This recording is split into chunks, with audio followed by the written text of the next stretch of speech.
Baik, selamat pagi dokter, selamat pagi teman-teman. Di sini saya Idayu Putriandari dengan NIM 20026122204 dari Departemen Anestesiologi dan Terapi Intensif Fakultas Kedokteran Universitas Udayana akan mempresentasikan mengenai terapi nutrisi pada pasien diabetes mellitus.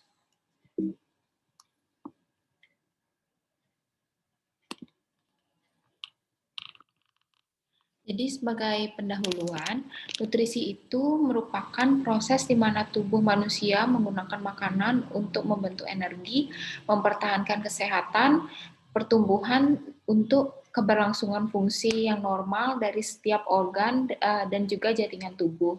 Terapi nutrisi sendiri merupakan salah satu bagian dari perawatan rutin pasien dalam kondisi kritis ketika pasien mengalami gangguan pemenuhan nutrisi.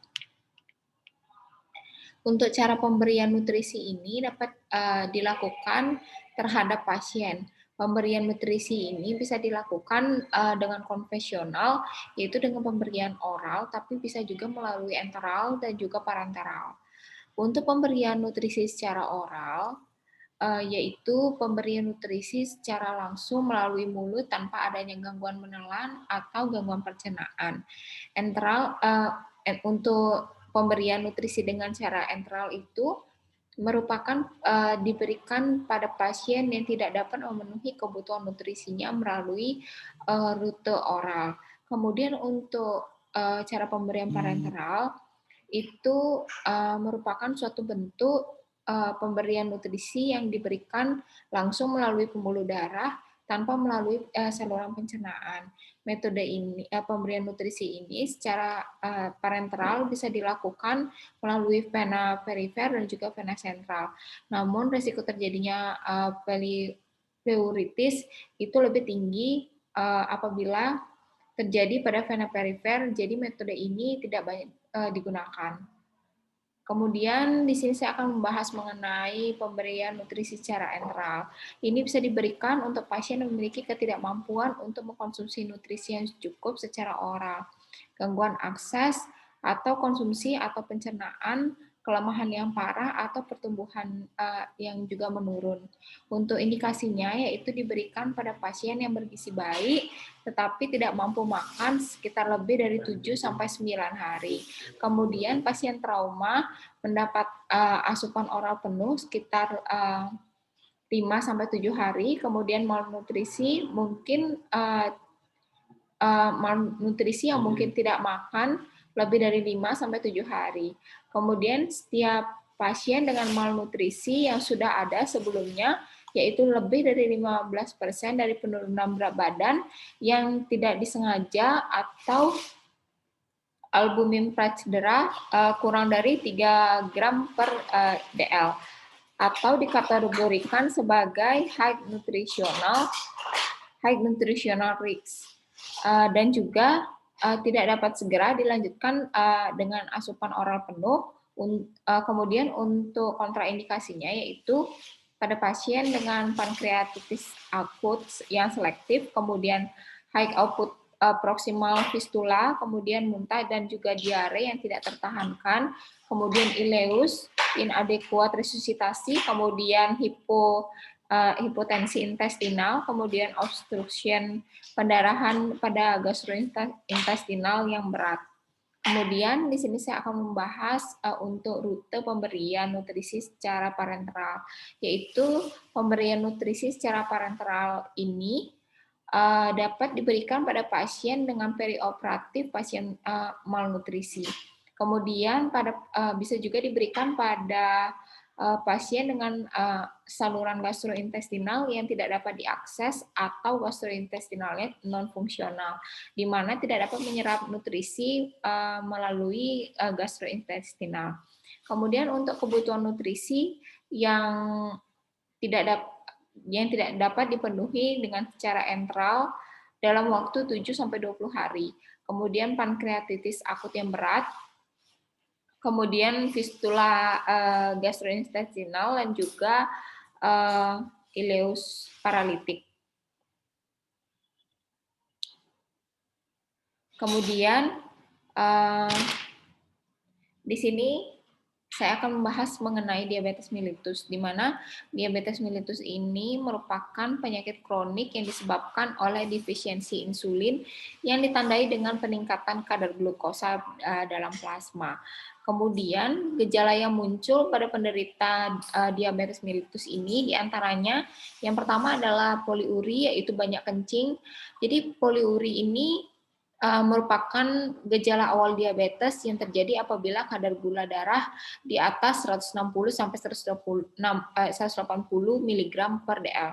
Kemudian kadar glukosa darah yang tinggi akan dikeluarkan melalui air kemih. Kemudian jika semakin tinggi maka kadar glukosa darah, maka ginjal akan menghasilkan air kemih dalam jumlah yang banyak juga. Akibatnya penderita diabetes sering berkemih dalam jumlah yang banyak. Kemudian yang kedua adalah polidipsi, yaitu banyak minum. Polidipsi ini terjadi karena urin yang banyak keluar, maka penderita akan merasa haus yang berlebih sehingga pasien akan banyak minum. Kemudian polifagi, yaitu banyak makan. Polifagi terjadi karena berkurangnya kemampuan insulin mengelola kadar gula dalam darah sehingga penderita merasakan lapar yang berlebihan. Kemudian penurunan berat badan, di mana penurunan berat badan ini terjadi karena tubuh memecah cadangan energi lain dari dalam tubuh seperti adanya lemak. Kemudian untuk klasifikasi diabetes itu dibagi menjadi 4, yaitu ada diabetes mellitus tipe 1, diabetes mellitus tipe 2, diabetes mellitus tipe lainnya juga diabetes gestasional. Di mana di sini akan dibahas satu-satu yang dari pertama yaitu diabetes mellitus tipe 1. Di mana diabetes mellitus tipe 1 ini terjadi karena adanya destruksi sel beta pankreas karena disebabkan oleh autoimun.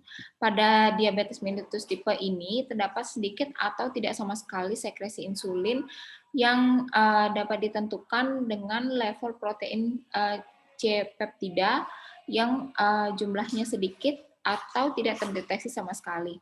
Untuk manifestasi klinis yang pertama dari penyakit ini adalah adanya ketoasidosis.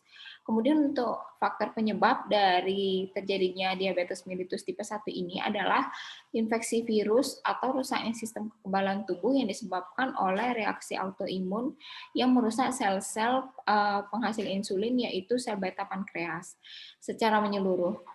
Oleh karena itu, pada tipe 1 ini, pankreas tidak dapat memproduksi insulin. Jadi penderita diabetes mellitus untuk bertahan hidup itu harus diberikan insulin dengan cara disuntikan pada area tubuh penderita. Apabila insulin tidak diberikan, maka penderita tidak sadarkan diri. Itu disebut juga dengan koma ketoasidosis atau koma diabetik. Kemudian dilanjutkan dengan diabetes tipe 2. Pada penderita diabetes mellitus tipe ini terjadi hiperinsulinemia, tetapi insulin tidak bisa membawa glukosa masuk ke dalam jaringan karena terjadi resistensi insulin yang merupakan turunnya ketidakmampuan insulin untuk merangsang pengambilan glukosa oleh jaringan perifer dan juga untuk menghambat produksi glukosa pada hati. Oleh karena terjadinya resistensi insulin, maka akan mengakibatkan defisiensi relatif pada insulin tersebut. Hal tersebut juga dapat mengakibatkan berkurangnya sekresi insulin pada adanya glukosa bersama dengan sekresi insulin lain, sehingga sel beta pankreas itu akan mengalami desensitisasi terhadap adanya glukosa. Kemudian diabetes mellitus tipe 2 ini disebabkan oleh kegagalan relatif sel beta pankreas dan juga resistensi insulin. Jadi resistensi insulin ini adalah turunnya kemampuan insulin untuk merangsang pengambilan glukosa oleh jaringan perifer dan juga untuk menghambat produksi glukosa hati. Untuk sel beta pankreas ini juga tidak mampu mengimbangi resistensi insulin secara penuh. Artinya terjadi defisiensi relatif dari insulin. Kemudian ketidakmampuan ini terlihat dari berkurangnya sekresi insulin pada rangsangan glukosa maupun pada rangsangan pada bahan perangsang sekresi insulin yang lainnya. Kemudian dilanjutkan dengan diabetes mellitus tipe lain, Jadi DM tipe ini terjadi akibat penyakit gangguan metabolik yang ditandai oleh kenaikan kadar glukosa darah akibat faktor genetik, fungsi sel beta, dan juga defek genetik kerja insulin. Kemudian, diabetes tipe ini juga dipicu oleh obat atau bahan kimia seperti yang ada pada pengobatan HIV atau AIDS atau transparansi organ. Kemudian, diabetes mellitus gestasional ini terjadi selama masa kehamilan, di mana intoleransi glukosa didapat dari pertama kali pada masa kehamilan. Biasanya pada trimester kedua dan juga trimester ketiga. DM gestasional ini berhubungan dengan meningkatnya komplikasi perinatal. Jadi penderita DM gestasional ini memiliki resiko besar untuk menderita DM yang menetap dalam jangka waktu 5-10 tahun setelah melahirkan. Kemudian di sini saya juga akan memaparkan mengenai resiko dari diabetes mellitus. Jadi faktor resiko dari diabetes mellitus ini terdiri dari yang pertama adanya usia, di mana DM tipe 2 ini bertambah dengan pertambahan usia. Jadi jumlah sel beta yang diproduksi itu berkurang seiring bertambahnya usia. Kemudian yang kedua adalah berat badan, di mana berat badan ini yang lebih dari BMI-nya itu lebih dari 25 atau kelebihan berat badan sekitar 20%. Jadi dia itu akan meningkatkan 2 kali resiko terkena DM. Jadi prevalensi dari obesitas dan juga diabetes ini berkorelansi itu positif. Kemudian obesitas ini menjadi salah satu faktor resiko utama untuk terjadinya penyakit DM. Obesitas itu dapat membuat sel menjadi tidak sensitif terhadap insulin. Kemudian semakin banyak jaringan lemak yang ada dalam tubuh itu maka akan semakin menyebabkan resistensi dari kerja insulin, terutama bila lemak 16 tubuh terkumpul di daerah sentral atau pada bagian perut. Kemudian yang ketiga adalah riwayat keluarga. Jadi orang tua atau saudara kandung yang mengidap DM sekitar 40%. Jadi diabetes itu terlahir dari keluarga. Dan juga sekitar 60-90% pada orang yang kembar identik merupakan faktor risiko tinggi penyandang diabetes mellitus. Kemudian dari gaya hidup pasiennya itu sendiri. Jadi perilaku seseorang itu ditunjukkan dalam aktivitas sehari-hari. Misalnya pasien tersebut banyak makan makanan cepat saji atau junk food. Kemudian kurang berolahraga dan juga minum minuman bersoda merupakan faktor risiko pemicu terjadinya diabetes mellitus tipe 2. Kemudian penderita diabetes mellitus ini diakibatkan oleh pola makan yang tidak sehat karena pasien kurang pengetahuan tentang bagaimana pola makan yang baik dikarenakan mereka mengkonsumsi makanan yang mempunyai karbohidrat dan juga sumber glukosa secara berlebihan.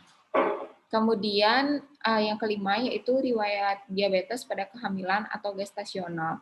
Jadi seorang ibu yang hamil akan menambah konsumsi makannya sehingga berat badannya mengalami peningkatan sekitar 7-10 kg. Saat makan, ibu ditambah dengan konsumsinya, tetapi produksi insulinnya berkurang, maka akan terjadi DM. Kemudian memiliki riwayat diabetes gestasional pada ibu hamil dapat meningkatkan resiko diabetes mellitus selama kehamilan atau melahirkan bayi lebih dari 4,5 kg, juga dapat meningkatkan resiko diabetes mellitus tipe 2. Kemudian pilar tata laksana diabetes. Yang pertama adalah edukasi. Jadi edukasi adalah apa yang kita harus lakukan pada saat ini. Kemudian yang kedua adalah terapi nutrisi medis, yaitu pengaturan pola makan. Jadi pengaturan pola makan ini menyesuaikan dengan kebutuhan kalori pada tubuh oleh penyandang diabetes mellitus. Ini juga dikombinasikan dengan aktivitas fisik harian sehingga tercukupi dengan baik. Kemudian pengaturan ini meliputi kandungan, kuantitas, dan juga asupan makanan. Jadi 3J itu ada jenis, jumlah, dan juga jadwal. Agar penyandang diabetes itu memiliki berat badan yang ideal dan juga gula darah itu dapat terkontrol dengan baik. Kemudian yang ketiga adalah latihan fisik. Jadi aktivitas fisik itu menyesuaikan dengan kemampuan tubuh. Ini juga dikombinasikan dengan asupan makanan. Jadi aktivitas fisik yang baik itu dilakukan dengan durasi minimal 30 menit per hari atau 150 menit per minggu dengan intensitas sedang 50 sampai 70% maksimum heart rate. Jadi target dari kegiatan ini berupa kepatuhan para penyandang diabetes untuk melakukan aktivitas fisik yang segera teratur sehingga tercapai berat badan yang ideal dan juga gula darah yang dapat terkontrol. Kemudian terapi farmakologis, jadi tata laksana atau terapi farmakologis ini harus mengikuti anjuran dari dokter. Selain itu, penting bagi penyandang diabetes untuk memantau kadar gula secara berkala. Paling tidak setiap 6 bulan sekali penyandang diabetes harus dinilai atau dievaluasi pengobatan dan juga gaya hidupnya untuk mengontrol kepatuhan penyandang diabetes terhadap modifikasi gaya hidup. Dengan penilaian ini, diharapkan penyandang diabetes mellitus itu menjadi lebih sehat serta mematuhi tata laksana farmakologis sehingga penyakitnya lebih terkontrol dan juga terkendali. Kemudian yang terakhir adalah keterlibatan peran keluarga. Jadi keterlibatan keluarga untuk mendorong penyandang diabetes untuk mematuhi minum obat dan juga perilaku hidup sehat atau modifikasi gaya hidup yang lebih sehat juga menjadi kunci keberhasilan dari penyandang diabetes mellitus untuk mengendalikan penyakitnya. Kemudian untuk tujuan terapi medis dari penyandang diabetes adalah sebagai pendukung pola makan sehat, padat nutrisi dalam ukuran yang sesuai. Jadi untuk sasaran umumnya itu disarankan dari ADA, yaitu yang pertama A1C-nya itu kurang dari 7%, kemudian tekanan darahnya itu kurang dari 140/80 mmHg, kemudian kolesterol LDL-nya itu kurang dari 100 mg per dl, kemudian trigliseridanya juga kurang dari 150 mg per dl, kemudian kolesterol HDL-nya itu lebih dari 40 mg per dl untuk pria, kemudian kolesterol HDL-nya itu lebih dari 50 mg per dl untuk wanita. Kemudian juga untuk mencapai dan mempertahankan tujuan berat badan. Misalnya, pada orang diabetes, tujuan dari terapinya ini kan untuk menurunkan berat badan. Jadi, selain untuk menurunkan berat badan, kita juga harus bisa untuk menjaga berat badan tersebut agar tidak naik lagi. Kemudian selanjutnya adalah menunda atau mencegah komplikasi dari diabetes. Dan juga memberikan individu dengan diabetes alat praktis untuk perencanaan makanan sehari-hari. Kemudian untuk komposisi makanan yang dianjurkan pada penyandang DM yaitu anjuran nutrisi pada diabetes itu sama seperti anjuran nutrisi pada orang normal. Perbedaannya adalah jumlah kebutuhan kalori yang dianjurkan itu berbeda-beda tiap penderita diabetes. Jika penderita diabetes dengan berat badan lebih, maka dianjurkan untuk mengganti makanannya dengan kandungan kalori yang rendah daripada biasanya. Selain itu juga sangat disarankan untuk mengkonsumsi makanan yang tinggi serat dan juga mengganti lemak jenuh menjadi lemak tak jenuh. Jadi komposisi makanan yang harus diterima oleh pasien diabetes yaitu yang pertama ada karbohidrat, kedua adalah protein, ketiga adalah lemak, vitamin dan juga mineral. Kemudian yang pertama pada karbohidrat ini dapat dibagi menjadi karbohidrat sederhana dan juga karbohidrat yang kompleks. Yang dianjurkan untuk pasien diabetes ini adalah karbohidrat yang kompleks. Contohnya adalah nasi, oats, pisang, brokoli, roti, gandum, dan juga kacang-kacangan. Sedangkan karbohidrat yang kurang dianjurkan untuk pasien DM ini adalah karbohidrat sederhana seperti permen, kue-kue, biskuit, jus buah konsentrat, dan juga sereal. Kemudian selanjutnya adalah serat. Serat itu merupakan karbohidrat yang tidak bisa dicerna. Jadi serat itu dapat membantu kita untuk merasa lebih kenyang. Kemudian serat ini juga membantu pencernaan agar lebih baik untuk membuang air besar, serta mampu menurunkan gula dan juga lemak dalam darah. Kemudian serat ini dapat banyak ditemukan pada makanan, yaitu sayur-sayur, kacang-kacangan, padi-padian, tempe, tahu, dan juga sebagainya. Sebaiknya perbanyak konsumsi sehari-hari. Kemudian untuk konsumsi gula pada penyakit diabetes itu diperbolehkan, tetapi harus dibatasi, yaitu kurang dari 5% dari kalori total. Jadi lemak ini merupakan sumber energi kedua setelah karbohidrat. Lemak yang harus dihindari yaitu makanan yang digoreng terlalu lama atau makanan cepat saji atau daging yang berlemak. Sedangkan lemak yang baik untuk dikonsumsi yaitu seperti biji-bijian, alpukat, dan juga minyak jagung. Kemudian untuk sumber energi berikutnya adalah protein. Jadi protein ini merupakan zat pembangun untuk memperbaiki jaringan yang rusak. Protein itu ada protein hewani dan juga protein nabati. Protein hewani contohnya daging, ikan, dan juga ayam. Kemudian protein nabati itu contohnya kacang-kacangan, tahu, dan juga tempe. Pada pasien dengan diabetes, protein nabati dan juga protein hewani itu harus seimbang. Selanjutnya, vitamin dan mineral yaitu merupakan zat untuk pengatur memperlancar tubuh yang berfungsi untuk memperlancar kerja tubuh. Bisa didapat dari buah-buahan, sayur-sayuran, atau juga mineral itu bisa terdapat pada air. Kemudian untuk porsi makan yang baik, karbohidrat itu yang ada pada makanan setiap harinya bisa dikonsumsi minimal 45 sampai 65% total kalori. Kemudian lemak itu 20 sampai 25 dari total kalori, kemudian protein 10 sampai 15 total kalori. Kemudian untuk porsi makan, untuk pola porsi makan terbagi dari 3 porsi besar, yaitu makan pagi sekitar 20%, makan siang sekitar 30%, makan sore kurang lebih 25%, dan juga 2 sampai 3 kali porsi makan ringan atau snack, yaitu sekitar 10 sampai 15%. Kemudian yang paling penting adalah jadwal, jumlah, dan jenis makanan itu harus konsisten.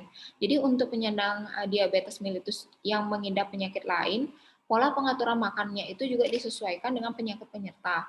Misalnya pada orang dengan gangguan gagal ginjal kronik itu melakukan diet yang rendah protein. Kemudian untuk contoh dari pengaturan jadwal makanan itu misalnya yang seperti ada pada layar, yaitu pada jam 7 pagi itu adalah sarapan dengan mengkonsumsi susu dengan kandungan isomaltosa, itu memiliki kalori sekitar 260 kcal. Kemudian jam 10 itu snack pagi, snack itu dengan rendah indeks yaitu sekitar 100 kcal. Kemudian pada jam 12 itu makan siang, ini konsumsinya harus seimbang nutrisi dan juga karbohidrat dan juga protein, yaitu sekitar 500 kcal. Kemudian jam 4 sore itu adalah snack sore, itu bisa mengkonsumsi vitamin A, mineral, tinggi serat dan juga tinggi serat, itu sekitar 60 kcal. Kemudian jam 7 malam itu makan malam dengan komposisi rendah karbohidrat, tinggi protein, dan juga tinggi serat, itu sekitar 180 kcal. Kemudian jam 9 malam, itu snack malam, ini harus benar-benar diperhatikan. Jadi mintalah pasien untuk makan snack lagi, tetapi porsinya tidak terlalu besar, karena tidak lama lagi pasien akan tidur. Dan juga pasien harus dijaga sekitar 1 jam setelah makan baru boleh tidur.